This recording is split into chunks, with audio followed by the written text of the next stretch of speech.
Guys, welcome है आप सभी का आपके अपने यूट्यूब चैनल जिज्ञासा इंस्टीट्यूट में।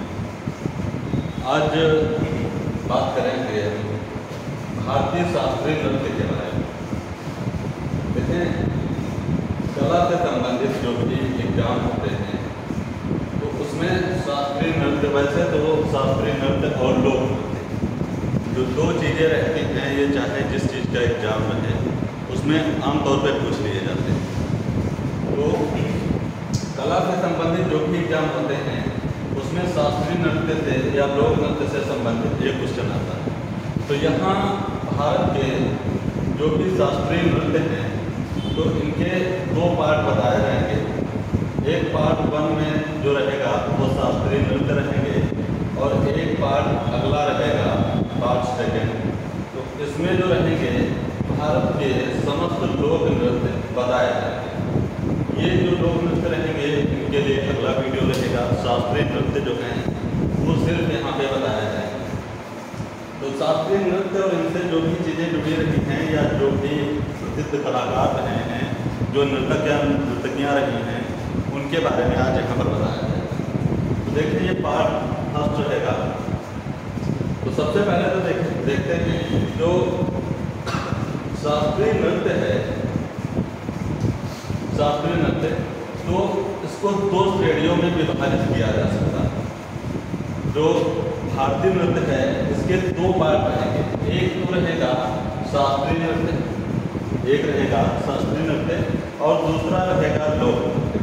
तो जैसे कि हमने बताया कि दो पार्ट ये रहेंगे वीडियोस में। यहाँ पे एक पार्ट में यहाँ पे शास्त्रीय नृत्य बताया जाएगा और दूसरे पार्ट में लोक नृत्य बताया जाएगा। तो भारतीय नृत्यों को दो श्रेणियों में विभाजित किया जा सकता है, क्या कर सकते हैं। देखते हैं यहाँ पे, तो यहाँ पे सिर्फ बताया जाएगा 8S1 जो रहेगा शास्त्रीय नृत्य, इसके बारे में। अब देखें यहाँ पे भारत के शास्त्रीय नृत्य जो है कुछ इसके बारे में थोड़ी सी पहले डिटेल देख लेंगे, फिर देखेंगे कि कौन कौन से शास्त्रीय नृत्य रहेंगे और उनके जो दिग्गज कलाकार हैं। तो भारत के शास्त्रीय नृत्य जिसको हम क्लासिकल डांस कहते हैं, classical dance of India, Bharat के शास्त्रीय नृत्य देखेंगे। जो भारत के शास्त्रीय नृत्य हैं इसके जो संस्थापक हैं महान संत श्री मनता शंकर देव जी, ये यहाँ पर रहेंगे संस्थापक शास्त्रीय नृत्य के। शास्त्रीय नृत्य अगला पॉइंट देखेंगे कि हमारी सांस्कृतिक विरासत का एक महत्वपूर्ण हिस्सा है। इसमें प्रत्येक विधा कोई विशिष्ट क्षेत्र से संबंधित है, इसीलिए जब भी शास्त्रीय नृत्य के बारे में पूछा जाएगा तो उसी के साथ वो संबंध किस राज्य से है उस क्षेत्र के बारे में पूछा जाएगा। अगला पॉइंट देखेंगे कि शास्त्रीय नृत्य नाट्य शास्त्र के नियमों का पालन करते हुए किया जाता है। जब लोक नृत्य बताया जाएगा तो वहाँ पे शास्त्रीय नृत्य और लोक नृत्य में जो चीज़ें अंतर हैं वहाँ पर वो बताया जाएगा। तो यहाँ पर देखेंगे जो नाट्य शास्त्र के नियम हैं उनका पालन करते हुए ये शास्त्रीय नृत्य किए जाते हैं। जो शास्त्रीय नृत्य हैं नाट्य शास्त्र के नियमों का पालन करते हैं। अगला पॉइंट देखेंगे कि प्रत्येक शास्त्रीय नृत्य एक विशेष क्षेत्र है। कोई भी शास्त्रीय नृत्य है वो एक विशेष क्षेत्र से उसका संबंध है। वो कोई भी राज्य हो सकता है। शास्त्रीय नृत्य जो है इनकी संख्या और इनका संबंध अभी आगे हम डिटेल में पढ़ेंगे। तो किसी भी क्षेत्र की संस्कृति का प्रतिनिधित्व करता है। जो शास्त्रीय नृत्य है एक विशेष क्षेत्र की संस्कृति का प्रतिनिधित्व करता है। देखेंगे अगला पॉइंट है कि भारतीय नृत्य की संख्या। तो शास्त्रीय नृत्य है तो शास्त्रीय नृत्य की जो संख्या रहेगी वो देखें यहाँ दो टाइप से रहेगी।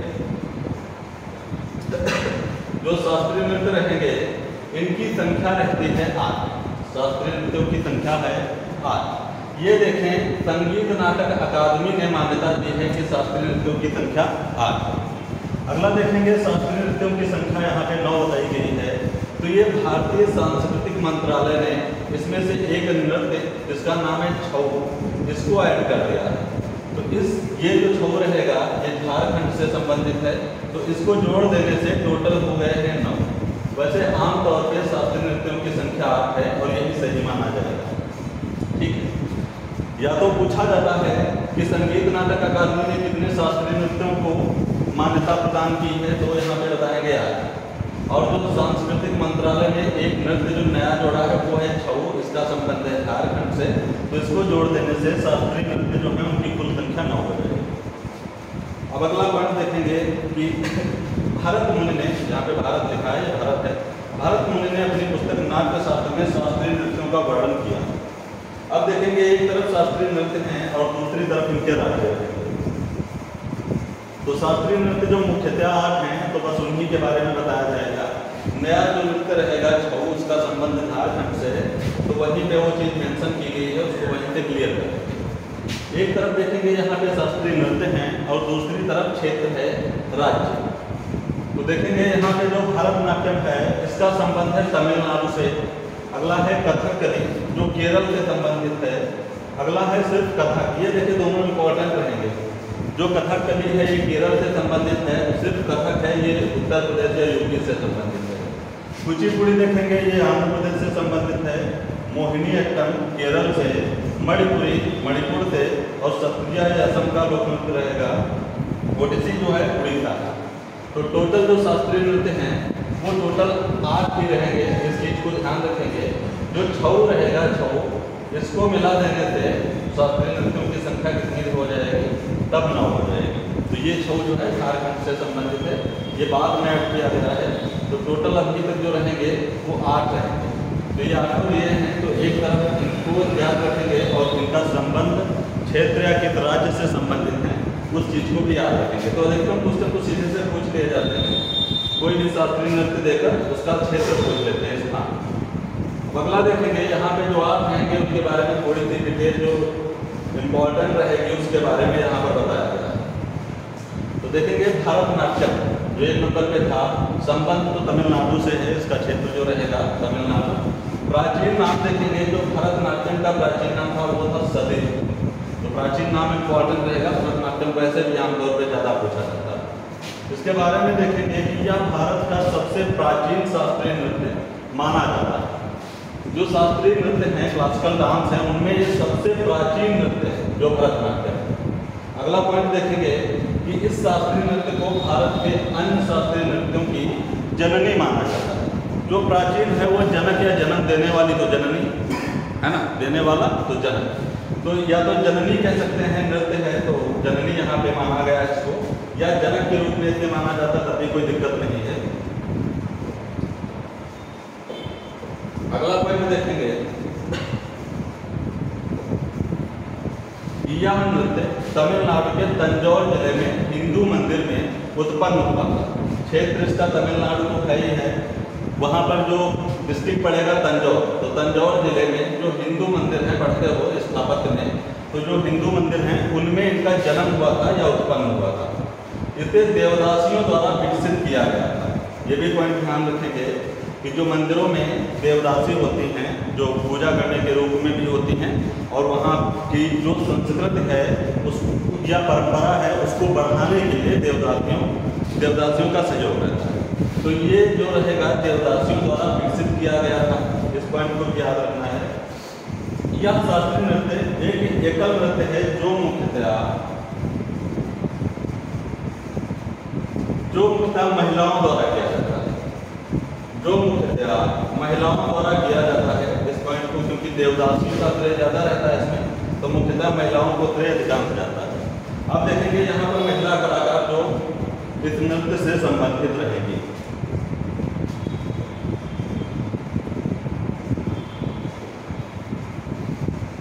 यहाँ पे देखेंगे महिला कलाकार और पुरुष कलाकार अलग अलग कर दिए गए हैं। तो महिला कलाकारों में एक मृदंगिनी साराभाई है, ये मृणालिनी साराभाई है, जो ये है मृणालिनी साराभाई। अगला है चंद्रलेखा, अगली है रुक्मणी देवी, अगली है इंद्राणी, अगली है मीनाक्षी सुंदरम, अगली यामिनी कृष्णमूर्ति, अगली है वैजंती माला और लीला सेमसन। ये जो हैं महिला कलाकार हैं जो भरतनाट्यम के लिए जानी जाती है। तो पूछा जाता है कि किन महिला कलाकारों का या पुरुष कलाकारों का या निम्न में से इन लोगों का संबंध किस शास्त्रीय नृत्य से है, तो इन चीज़ों को याद करना रहेगा।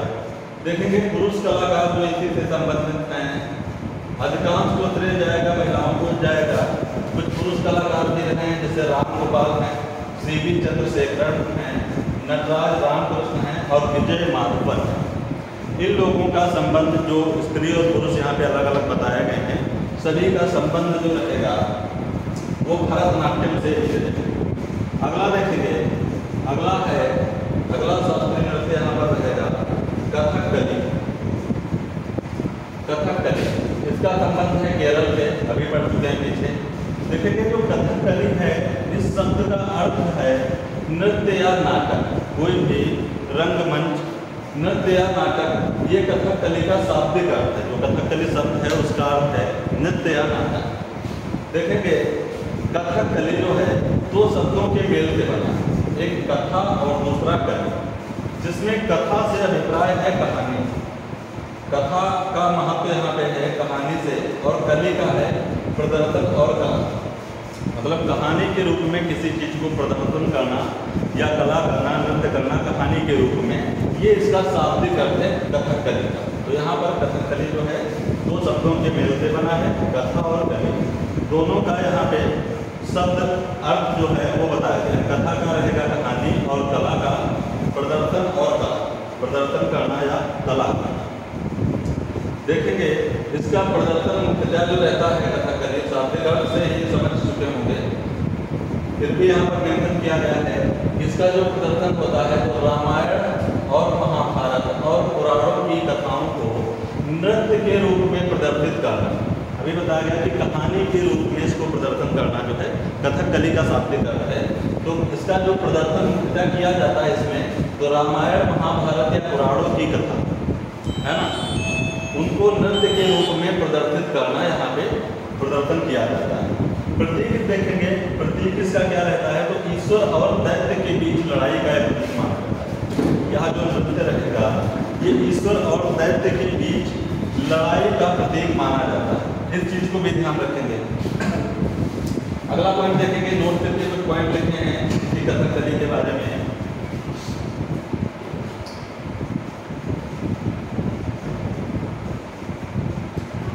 देखें यहाँ पे नोट करके पॉइंट लिखे। देखें ये चीज़ें बहुत ज़्यादा इंपॉर्टेंट है। आता है एक ही नंबर में, लेकिन अगर एक ही नंबर एक या दो पेज से मिल जाता है तो क्या दिक्कत है, बहुत अच्छी बात है ना, कि कम से कम एक दो पेज पढ़ने से हमारा एक दो नंबर तो क्लियर होता है।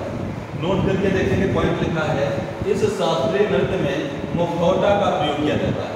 आमतौर पर मुखौटा अन्यत्र भी बताया जाएगा, यहाँ भी मुखौटा का प्रयोग किया जाता है। अगला पॉइंट देखेंगे कि रविंद्रनाथ टैगोर ने इस शास्त्रीय नृत्य को पुनर्जीवित करके इसे केरल के बंगाल में लोकप्रिय बनाया। इस चीज़ को याद रखेंगे, है ना। प्रमुख कलाकार देखेंगे, यहाँ से प्रमुख कलाकार जो रहेंगे यहाँ से संबंधित है, तो प्रमुख कलाकार देखेंगे। प्रमुख कलाकारों में गोपीनाथ हैं, उदय शंकर हैं, के नायर हैं, शांताराव हैं, कोटक्चल शिवरामन हैं, कृष्णकुटी हैं, माधवन आनंद हैं और रागिनी देवी। तो इन सभी का संबंध इस शास्त्रीय नृत्य से रहेगा, है ना। चलें अगला देखते हैं। अगला देखेंगे कथक। ध्यान रखेंगे कथक और कथकली में ये दोनों पास में लिखवा दिए गए हैं, और दोनों का क्षेत्र ही गड़बड़ कर दिया जाता है ना। ध्यान रखेंगे कि पूछा क्या गया है, कथक पूछा गया है या कथकली पूछा गया है। तो देखें जो कथक शास्त्रीय नृत्य है इसका संबंध उत्तर प्रदेश से है और राजस्थान से है। मेनली उत्तर प्रदेश से पूछा जाता है, राजस्थान से कैसे आगे बताया जाए। कथक देखें, ये जो शब्द है इससे, ये जो शब्द है कथक, ये कथा से लिया गया है। कथा से यह शब्द लिया गया है, तो ये जो शब्द रहेगा कथक, ये कथा से लिया गया है। कथक शब्द का जो अर्थ है, एक कहानी को नृत्य के रूप में प्रदर्शित करना। एक कहानी को नृत्य के रूप में प्रदर्शित करना, ये कथक का भी अभिप्राय है। जो कथक शास्त्रीय नृत्य है उसका भी यही अभिप्राय है। मुख्य घराने देखेंगे, कुछ मुख्य घराने कथक के बहुत ज़्यादा इम्पोर्टेंट रहता है, यहाँ से घराने पूछे जाते हैं। तो मुख्य घराने देखेंगे, घरानों का संबंध पूछ लिया जाता है। तो जयपुर घराना है, लखनऊ घराना है, वाराणसी घराना है। तो ये देखें पहले के मुख्य 3 घराने हैं, है ना। घराने कितने हैं मुख्य, तो मुख्य 3 घराने हैं कथक के। जयपुरी घराना, इसीलिए इसका संबंध जयपुर से भी बताया जाता है। ठीक, मेनली उत्तर प्रदेश से चुनना है। अगर उत्तर प्रदेश नहीं है या क्वेश्चन कुछ दूसरे टाइप से पूछा जा रहा है तो वहाँ पर देखेंगे राजस्थान से इसलिए बताया जाता है क्योंकि जयपुर घराना जो है वो संबंधित है कथक से, तो इसलिए उत्तर प्रदेश और जयपुर दोनों रहेंगे। लखनऊ घराना और वाराणसी घराना तीनों घराने मुख्यतः जो संबंधित हैं वो कथक से संबंधित है। देखिए इसे दरबार नृत्य भी कहा जाता है, जो कथक है इसे दरबार नृत्य भी कहा जाता है, इम्पॉर्टेंट रहेगा। यह नृत्य मुस्लिम शासकों के युग में बहुत प्रचलित था या बहुत प्रसिद्ध था। देखिए दरबार जो मुख्यतः हैं तो उस टाइम से संबंधित हैं, अधिकांश दरबार जो हैं वो ज़्यादा प्रसिद्धि उनको मुस्लिमों के समय ही मिली है, तो दरबार नृत्य भी कहते हैं। और यह नृत्य जो है मुस्लिम शासकों के युग में बहुत प्रसिद्ध था, तो ये तो जनरल न्यूज है, चलो कोई दिक्कत नहीं है। अगला देखते हैं। देखिए ये चीज़ बहुत ज़्यादा इम्पोर्टेंट है, पूछा भी जा चुका है और इस बार ये बहुत ज़्यादा इम्पोर्टेंट क्वेश्चन रहेगा। प्रमुख कलाकार कथक के, तो इसमें देखें बिरजू महाराज है, मोस्ट इम्पॉर्टेंट है बिरजू महाराज। देखेंगे जन्म 1938 में हुआ था, लखनऊ में हुआ था, यानी कि इनका संबंध लखनऊ घराने से रहेगा। तो यहाँ पे संबंध बताया गया है, इनका संबंध जो रहेगा लखनऊ कालिका बिंदादिन घराने के लिए अग्रणी नृतक है, तो इनका संबंध है लखनऊ घराने से। मृत्यु इनकी जो हुई है तो 17 जनवरी 2022 को, इस चीज़ को इम्पोर्टेंट रखना है। अभी जो हमने वहाँ पे बताया 2020-21 में जिनकी डेथ हुई कलाकार, उनको हमने एक सीरीज से बताया है, तो अगर नहीं वीडियो देखें तो उसको देख सकते हैं। वहाँ पे 22 और 23 वाले दिन नहीं बताया गया, तो इसलिए उसका जो पार्ट सेकेंड रहेगा जिनकी डेथ हुई है 22 और 23 2022 और 23 में, तो उनके लिए एक अलग से पार्ट बनाया जाएगा, तो उसमें ये सारे लोग मेंशन किए जाएंगे। तो फिलहाल इसको याद रखना है बिरजू महाराज, जिनका संबंध लखनऊ घराने के ये अग्रणी कलाकार है, तो इनकी मृत्यु जो है 2022 में हुई। साथ ही में देख लेते हैं कि इनके अलावा यहाँ से संबंधित कौन से कलाकार रहेंगे। देखिए कलाकार कोई भी पूछे जा सकते हैं, तो कलाकार जो है बेहतरीन तरीके से लिखो याद करो। तो इसमें गोपी कृष्ण रहेंगे, शंभू महाराज हैं, सितारा देवी, उमा शर्मा हैं, दुर्गा लाल हैं, शोभना नारायण हैं, लक्ष्मू महाराज हैं, बैजनाथ साहब हैं, गौरी शंकर देवीलाल और हजारी और बिरजू महाराज। इतने लोग हैं, इनका सभी का संबंध रहेगा कथक से। कथक का संबंध मेनली उत्तर प्रदेश, वैसे राजस्थान वगैरह से रहता है, तो हमने दोनों चीज़ें वहाँ पे बता दी।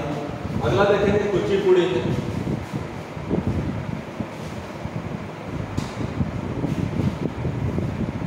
कुचिपुड़ी देखेंगे, कुचिपुड़ी का संबंध है आंध्र प्रदेश से। कुचिपुड़ी जो है ये जो शास्त्रीय नृत्य है आंध्र प्रदेश से संबंधित है। देखो कोई ये जरूरी नहीं रहता कि शास्त्रीय नृत्य को लोक नृत्य नहीं लिख कर आएगा, तो लोक नृत्य शास्त्रीय नृत्य कुछ भी लिख कर आएगा चलेगा। शास्त्रीय नृत्य यहाँ पर मेनली हमने अलग से बताया है, लोक नृत्य जो रहे हैं वो अलग से बताया जाएंगे। कुचिपुड़ी जो है यह शास्त्रीय नृत्य जो है आंध्र प्रदेश से संबंधित है। अगला पॉइंट देखेंगे कि आधुनिक समय में लोकप्रिय बनाने का श्रेय, जो कुचिपुड़ी शास्त्रीय नृत्य है इसको आधुनिक समय में लोकप्रिय बनाने का जो श्रेय है वो किसे दिया जाता है, वो लक्ष्मी नारायण शास्त्री जी को दिया जाता है। लक्ष्मी नारायण शास्त्री। विशेषता देखेंगे कुचिपुड़ी की, तो इसमें नर्तक कांस्य की थाली में खड़ा होकर नृत्य करता है, जिसे तारगमन कहा जाता है। ये देखो विशेष बात है कि कोई भी नर्तक जो है वो कांस्य की थाली में, कांसा जो है ये पूछा जाता है, तो कांसा एक धातु है, पहली बात तो ये ध्यान रखेंगे। और धातुओं में क्या है, तो मिश्रित धातु है, मिश्रित धातु है ना। कांसा जो है मिश्रित धातु है, CuZn और Sn के मिलने से कांसे का निर्माण होता है। तो चल छोड़ो उसको। तो इसमें नृतक जो है वो एक कांसे की थाली में खड़ा होकर नृत्य करता है, जिसे तारगमन कहा जाता है। ये चीज़ याद रखेंगे। अब देखें प्रमुख कलाकार जो कुचिपुड़ी के, तो यहाँ प्रमुख कलाकारों में एक जो सबसे ज़्यादा प्रसिद्ध हैं उनके बारे में यहाँ पे बताया गया है, वो है राधा रेड्डी जी। राधा रेड्डी जो प्रमुख कलाकार हैं, राधा रेड्डी जी। चलिए अगला देखें यहाँ पे अगले कलाकार कौन से हैं, तो राधा रेड्डी जी के अलावा यहाँ से संबंधित हैं स्वप्न सुंदरी, शोभा नायर, वेदांत सत्यनारायण, लक्ष्मी नारायण शास्त्री, कौशल्या रेड्डी, भावना रेड्डी, इंद्राणी रहमान, शोभा नायडू, मिथिला कुमार, दंत मंजन और सत्यम। ये नाम अच्छा है ना, दंतमंजन। तो ये जो रहेंगे इनका संबंध सभी का इसी शास्त्रीय नृत्य से रहेगा। चले अगला देखते हैं। अगला देखेंगे मोहिनी अट्टम। मोहिनी अट्टम,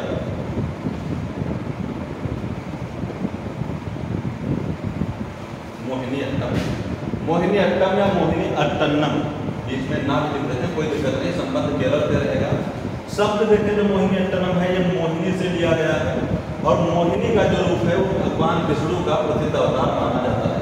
अगर ये भी पूछा जाए तो ये यहाँ पे मेंशन है कि मोहिनी जो शब्द है मोहिनी से लिया गया है और मोहिनी भगवान विष्णु जी का अवतार माना जाता है। अवतार भी पूछे जाते हैं, इसलिए इस चीज को भी ध्यान रखना है। जो मोहिनी अट्टनम है इस नृत्य का संबंध विष्णु जी से, तो विष्णु जी से तो हो ही जाएगा संबंध, क्योंकि मोहिनी जी का संबंध विष्णु जी से। देखेंगे मोहिनी अट्टनम के यहाँ पे प्रसिद्ध कलाकार जो रहेंगे, प्रसिद्ध कलाकार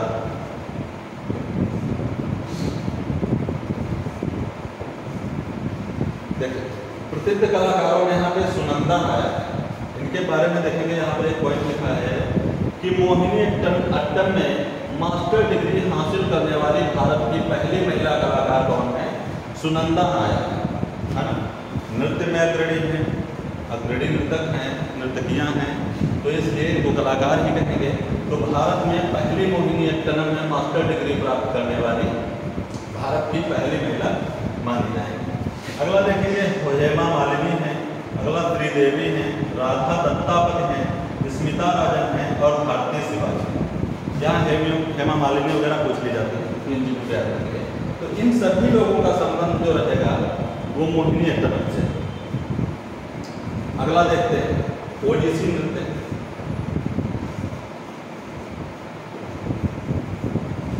ओडिसी नृत्य का संबंध ओडिशा से, तो इसमें तो कुछ करना ना, जैसा नाम है ओडिसी को ओडिशा लिखते ही हैं या उड़ीसा लिखें, तो ये मिलता जुलता है, कोई दिक्कत नहीं है इसको याद करने में।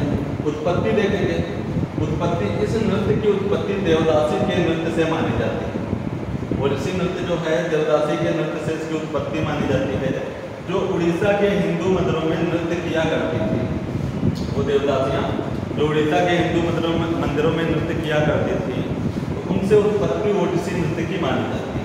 प्रमुख कलाकार देखेंगे ओडिशा के ओडिसी नृत्य जो है इसके प्रमुख कलाकार देखेंगे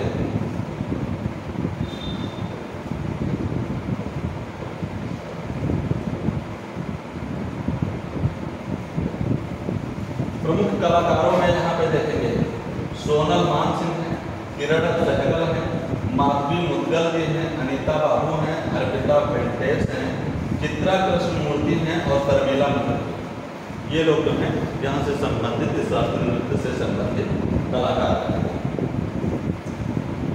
अगला देखेंगे मणिपुरी नृत्य। इसमें भी देखें, कुछ नहीं याद करना है, मणिपुरी का संबंध मणिपुर से।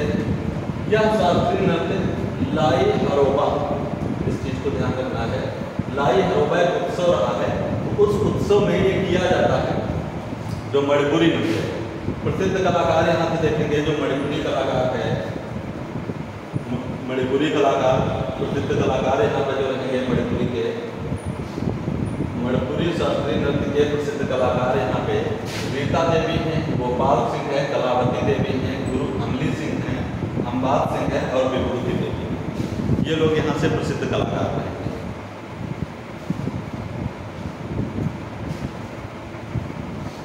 अगले देखेंगे, लास्ट है क्षत्रिय नृत्य। क्षत्रिय संबंध देखेंगे, असम से पूछा गया है बहुत बार। संस्थापक इसके जो रहेंगे श्रीमंत शंकर देव जी। प्रमुख कलाकार देखेंगे, संस्थापक याद रखेंगे तो क्षत्रिय नृत्य है, इसके संस्थापक श्रीमंत शंकर देव जी हैं। और इनके जो प्रमुख कलाकार रहेंगे, तो प्रमुख कलाकार देखेंगे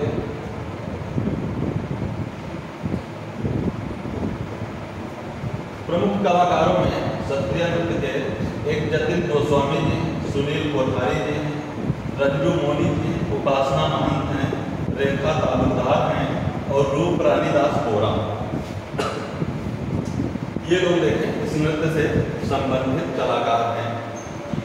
तो देखें आज जो है सिर्फ शास्त्रीय नृत्य बताए गए, अगला पार्ट जो भी आएगा तो उसमें जो रहेगा पार्ट सेकंड में लोक नृत्य बताए जाएंगे, जिसको फोक आर्ट भी कहते हो ना, फोक आर्ट। तो वो सेकंड में बताया जाएंगे। आज क्लासिक आर्ट जो थे उनके बारे में बताया गया। तो अगला पार्ट जो आएगा तो उसमें लोक नृत्य सारे बता दिए जाएंगे और सारे शास्त्रीय नृत्यों के। इसी के साथ सभी का धन्यवाद।